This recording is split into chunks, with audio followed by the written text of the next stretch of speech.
I think one of the things that I find I think about a lot in my 50s is my attitude to my own mortality. And I've spoken a little bit about this before.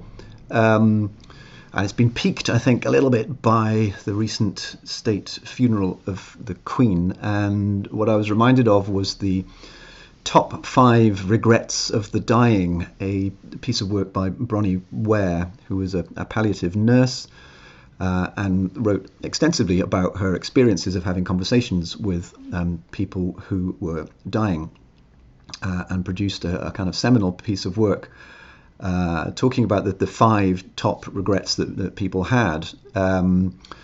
And it sparked an awful lot of interest in this and further studies and all the rest of it. But hers remains the kind of the seminal piece of work on this. And the 5 regrets that she talked about, that she discovered in her conversations with people who were dying, was number 1, I wish I'd had the courage to live a life true to myself, not the life that others expected of me. That's the first one. The second one, I wish I hadn't worked so hard. A lot to unpack in that one.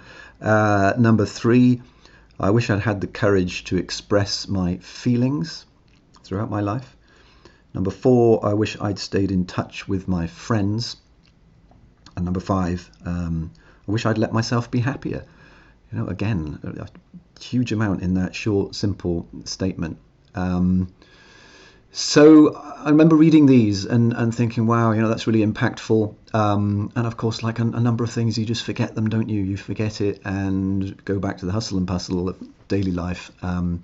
And then it might bubble up again with something like the Queen's state funeral or whatever it is.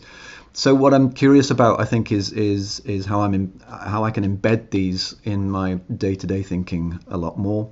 How I can raise my consciousness of these regrets, because they're incredibly powerful, and I'm sure have a lot to tell us about how we live our lives, as opposed to, you know, what we regret when we're dying.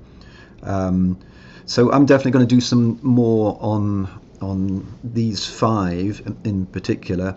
So the initial thing is how do I embed these? You know, how do I embed these in my day-to-day thinking effectively, so that I don't have those same regrets, or at least I have them a little bit less, because I've worked on them.